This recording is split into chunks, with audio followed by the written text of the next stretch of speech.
Praise the Lord. கர்த்தர் நாமம் மகிமைப்படட்டும். இந்த அருமையான புதிய நாள் காலை வேளையிலே உங்களை சந்திப்பதில் மிகுந்த மகிழ்ச்சி அடைகிறேன். தினம் ஒரு லோகோஸ் என்ற வார்த்தையின் மூலமாக ஒவ்வொரு நாளும் ஒவ்வொரு வார்த்தைகள் நீங்கள் கேட்டுக்கொண்டிருக்கிறீர்கள், பார்த்து கொண்டிருக்கிறீர்கள். கர்த்தர் நம்மோடு பேசுகிறார். அந்த நாளிலும் கூட உங்களுக்கு ஒரு புதிய வார்த்தை நான் சொல்லி ஜெபிக்க விரும்புகிறேன். அப்போஸ்தலர் நடவடிக்கைகள் 1ஆம் அதிகாரம் 5ஆம் வசனம்.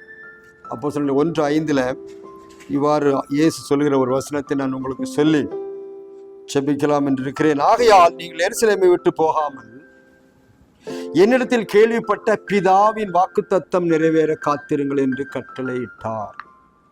ஆண்டவர் கட்டளையிட்டார். இயேசு கிறிஸ்துவானவர் பரலோகத்துக்கு போறதுக்கு முன்பாக கடைசியாக சொன்ன ஒரு காரியம். பரலோகத்துக்கு போறதுக்கு முன்பாக கடைசியாக சொன்ன ஒரு கட்டளை என்னன்னா, அவர் சொல்ற அதுக்கு மேலுள்ள வசனத்துல, நான் போன பிறகு பாருங்க, நீங்கள் யோவான் ஜலத்தினால ஞானஸ்தானம் கொடுத்தான், நீங்க இன்னும் கொஞ்ச நாளுல பரிசுத்த ஆவினால ஞானஸ்தானம் பெறுவீர்கள். சோ இதுதான் பிதாவின் வாக்குத்தத்தம். என்னன்னா, மாமிசமான யாவர் மேலும் ஆவி ஊற்றுவேன், பரிசுத்த ஆவியினால நீங்க நிரப்பப்படுவீங்க. அதான் வாக்குத்தத்தம். அதனால சொல்லப்பட்டிருக்கு நீங்கள் எருசலேமை விட்டு போகாதீங்க, சீசர்களே நீங்க அங்க இருங்க. அந்த வாக்குத்தத்தை நிறைவேற ஒரு நாள் இருக்கு, வரும், வருஷம் உங்களுக்கு வருவாரு, அது வரும், வெயிட் பண்ணுங்க, காத்திருங்கள் என்கிற ஒரு வார்த்தை.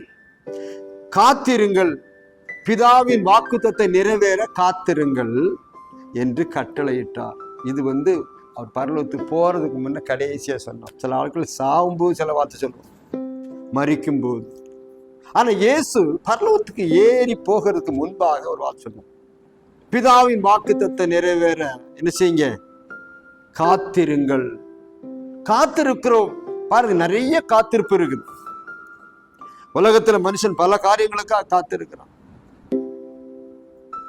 பஸ்ஸுக்கு காத்திருந்து பல மணி நேரம், ட்ரெயினுக்கு காத்திருக்கும், பிளைட்டுக்கு காத்திருக்கும், எதுக்கெல்லாமோ காத்திருக்கும். ஒரு குழந்தை கிடைக்க வேண்டுமே என்று காத்திருக்கிறோம். பல காத்திருப்புகள் இருந்தாலும் ஆண்டவர் சொன்ன ஒரு காத்திருப்பு தெரியுமா? ஆண்டவர் பிதாவானவர் சொன்னது உங்களுக்கு நிறைவேற போகுது, அது பெற்றுக்கொள்ள வர காத்திருங்க, எருசலேமை விட்டு போகாதீர்கள், காத்திருக்கு. இங்கதான் ஒரு வார்த்தை நாம் பார்க்கிறோம். இதனால் அருமையா அந்த காத்திருத்தல் இதுவரை நடந்து கொண்டே இருக்கிறது. நீங்க ஒருவேளை நீங்க பார்க்கலாம், எல்லாம் இவ்வளவு காத்திருக்கு, ஒண்ணுமே நடக்கல. பாருங்க, உலகத்தில் உள்ள காரியத்தை காட்டிலும் கர்த்தருக்கு காத்திருப்பது மேன்மையாய் காணப்படும். அது பரிசுத்த ஆவிக்கு. யோவேல் தீர்க்கதரிசி சொல்லும்போது சொல்றாரு, மாமிசமான யாவரும் மேலே நாவி ஊற்றுவேன், கடைசி நாள்ல ஊற்றுவேன்னு சொல்லியிருக்கிறார். அப்போ அதுதான் நான் சொல்லும்போது, நான் மேல போயிட்டு போனா தான் வருவாரு, பரிசுத்தவான்கள் வருவாருன்னு சொன்னார். அப்போ நான் மேல போயிட்டு அவரை அனுப்ப அவர் வருவாருன்னு சொன்னாரு. அவர் வந்தார். அதுதான் 2ஆம் அதிகாரத்துல வாசிக்கிறோம், பெந்தேகோஸ்து நாட்கள். அப்போ அந்த பெந்தேகோஸ்து நாள்ல பரிசுத்த ஆவியில வந்ததுனால அவருக்கு பெந்தேகோஸ்து ஆவி, பெந்தேகோஸ்தேக்காரர்கள், பெந்தேகோஸ்தே சபை அப்படின்னு பேர் வந்த காரணம் அந்த ஆவியை பெற்றவர். இது பிதாவின் வாக்குத்தத்தம். அதை பெற்றுக்கொள்ள காத்திருப்பு அவசியம். நம்ம டெய்லி பாருங்க, நீங்க இருக்கலாமா காத்திருக்கிறீங்க, அன்னைக்கு அடுத்த வருஷம் இந்த பொருள் வாங்கணும், 2026 இந்த பொருள் வாங்க வேண்டும் என்று காத்து கொண்டிருக்கலாம். படித்து சர்டிபிகேட் கிடைக்கணும் காத்திருக்கலாம், ரிசல்ட்டுக்காக காத்திருக்கலாம், எதுக்கெல்லாமோ காத்திருக்கிறோம். ஆனால் இந்த வாக்குத்தத்தை நிறைவேற எத்தனை பேர் காத்திருக்கிறேன்? இது நமக்கெல்லாம் படித்தாலும் அதெல்லாம் அது மீனிங் இல்லாம போகுது. காத்திருக்கிறே, எனக்கு உங்க ஆவியை ஊற்றும் அளவில்லாம் பரிசுத்த ஆவிக்காக நான் காத்திருக்கிறேன், ஆண்டவரே ஊற்றுங்க, எத்தனை பேர் சொல்லி காத்திருக்கிறேன். சீசர்கள் பாருங்க, அதான் அவங்களுக்கு தெரிஞ்சிச்சு, இனிமேல் நம்ம எங்கேயும் போகக்கூடாதுன்னு சொல்லி உட்கார்ந்து 120 பேர் காத்திருந்தார்கள் என்று சொல்லி அடுத்த அதிகாரத்துல வாசிக்கிறோம். அந்த காத்திருந்தவர்களுக்கு கர்த்தர் கொடுத்தார் பரிசுத்த. அது இன்றைக்கு வரை 2000 வருஷமாக அது ஊற்றப்பட்டு கொண்டிருக்கிறது.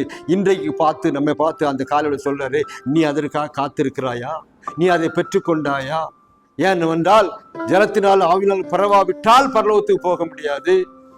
யோவான் சொன்னார்கள், ஜலத்திலே ஞானஸ்தானம் கொடுத்தான் ஆண்டவர். பாருங்க, அவர் ஆவியில ஞானஸ்தானம் கொடுக்கிறார். இன்றைக்கு ஆவியால ஞானஸ்தானத்தை பெற்றுக்கொள்ள முடியாதான், இங்கே காத்திருக்க சொன்னார். அன்றைக்கு காத்திருந்தவர்கள் 120 பேர் பெற்றுக்கொண்டார்கள். அவர்கள் மூலமாக தான் சபை வளர்ந்தது. உலகத்துல சபை என்பது அதுக்கு பிறகு வந்துதான் சபை.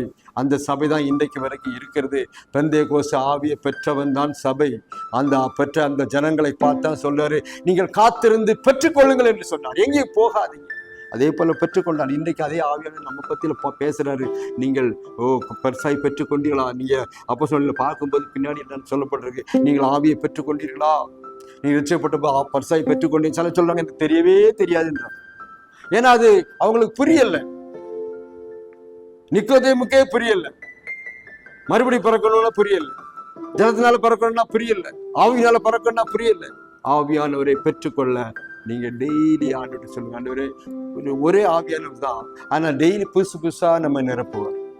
ஒரே சாப்பாடு தான், புதுசு புதுசா நீங்க செய்றீங்கல்ல, சாப்பாடு ஒண்ணுதான், ஆனா டெய்லி செய்யறோம். அதே போலதான் ஒரே ஆவியானவர் டெய்லி ஊற்றப்படுவார். மன்னா ஒண்ணுதான், ஆனா டெய்லி வந்துகிட்டே இருக்கும் புது புது மன்னா. அதான் புது புது ஆசீர்வாதங்கள் கிருபைகளை கொடுக்க இந்த பரிசுத்த ஆவியானவருக்காக காத்திருங்கள் என்று சொன்ன ஆண்டவர் இன்றைக்கு நம்மை பார்த்தும் இந்த கால வேளையில காத்திருங்கள் என்று சொல்லுகிறார். இந்த காத்திருந்தால் ஆசீர்வாதத்தை பெறுவீர்கள். கர்த்தருடைய சமூகத்துல காத்திருக்கிறதுலாம் மேன்மையான காரியம். எதுக்கெல்லாமோ காத்திருக்கிறோம். ஒரு காலத்துல நாங்க படித்து கொண்டு இருக்கும்போது, பைபிள் காலேஜ் படிக்கும் போது, ஒரு நாளைக்கு பஸ்ல நாங்க உட்கார்ந்தோன்னா சாயங்காலம் தான் திரும்ப வருவோம். அந்த நாள்ல ஒரு பஸ் தான் இருக்கும். அந்த பஸ்ல போயிட்டு திரும்ப வர்றதுக்கு சாயங்காலம் ஆயிடும்.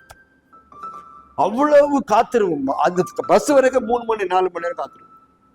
அப்படியே வாழ்க்கை ஒரு மாதிரி இப்படி இவ்வளவு காத்திருக்க வேண்டி இருக்குது என்று சொல்லி நினைப்போம். இன்றைக்கு நாம வர தேவையில்லாத விஷயத்தை காத்திருக்கிறோம். பரிசுத்த ஆவியானவருக்காக காத்திருக்கு. வசனம் சொல்லுது, பிதாவின் வாக்குத்தத்தத்தை நிறைவேற காத்திருங்கள் என்று கட்டளையிட்டார். இன்றைக்கு அதே கட்டளை உங்களை நோக்கி வந்து கொண்டிருக்கிறது. நீங்க காத்திருக்க ஒப்புக் கொடுக்குறீங்களா? ஆண்டவரே எனக்கு ஆவியான விருப்பம் இல்லை, ஒவ்வொரு நாளும் காத்திருந்து பெற்றுக்கொள்ளுங்கள். அது கர்த்தருடைய பார்வையில மேன்மையா இருக்கிறது. அது உங்களுக்கு ஆசீர்வாதத்தை கொண்டு வரும். வேற எது கிடைச்சாலும் ஆசீர்வாதம் கிடையாது. எதுக்காக காத்திருந்தா ஆசீர்வாதம்? தேவனுடைய வல்லமைக்காக, தேவனுடைய மகிமைக்காக, தேவனுடைய ஆசீர்வாதத்துக்காக, தேவனுடைய ஆவியை பற்றி காத்திருங்கள். கர்த்தர் உங்களை ஆசீர்வாதம் உங்களுக்கு ஜெபிக்கிறேன். பரலோகத்தின் பிதாவே, அல்ல ஆண்டவரே, இந்த கால வேளையில ஆண்டவரே பிதாவின் வாக்குத்தத்தத்தை நிறைவேற காத்திருங்கள், எருசலேமை விட்டு போகாதீர்கள் என்று சொல்லி சீசலை பார்த்து சொன்னீர். அன்றைக்கு நிரப்பினீர். இன்றைக்கு அதே நிரப்புதல் எல்லா பிள்ளைகளையும் பெற்றுக்கொள்ளும்படி நாங்களும் பரிசுத்த ஆவிக்காக காத்திருக்க எங்களுக்கு உதவி செய்யும். கால வேளையில வசனத்தை கேட்கிற யாவரையும் பிதா குமாரன் பரிசுத்த நாமத்தாலே ஆசீர்வதிக்கிறோம். அந்த ஆவியானவர் காத்திருந்து பெற்றுக்கொள்ளத்தக்கதாக எல்லாருடைய உள்ளத்தில் நீ ஏவும்படி ஜெபிக்கிறேன். பரிசுத்த ஆவி இல்லாவிட்டால் பரலோகத்துக்கு போக முடியாது. ஆண்டவரே, இன்னைக்கு நாட்கள் அதை அறிந்து கொள்ள எங்களுக்கு உதவி செய்யும். ஆண்டவரே, இந்த வசனத்தை கேட்கிற எல்லாரையும் கர்த்தர் ஆசீர்வதிங்க. அந்த வல்லமையை பெற்றுக்கொள்ள, ஆவியானவரை பெற்றுக்கொள்ள நீ கட்டளையிட்டதுக்காக ஸ்தோத்திரம். நாங்கள் அதை பெற்றுக்கொண்டு உமக்காக ஜீவிக்க, சாட்சியா வாழ உதவி செய்யும். ஆசீர்வதி இயேசு நாமத்தில் ஜெபிக்கிறோம் பிதா. ஆமென். கர்த்தர் உங்களை ஆசீர்வதிப்பாராக. பிதாவின் வாக்குத்தத்தத்தை நிறைவேற காத்திருங்கள், ஆவியை பெற்றுக்கொள்ளுங்கள், கர்த்தருக்காக வாழுங்கள். கர்த்தர் உங்களை ஆசீர்வதிப்பார். இன்னொரு லோக சுவார்த்தி மூலமா சந்திக்கும் வரலும் கர்த்தர் தாமே நம்ம எல்லாரையும் ஆசீர்வதிப்பாராக. ஆமென்.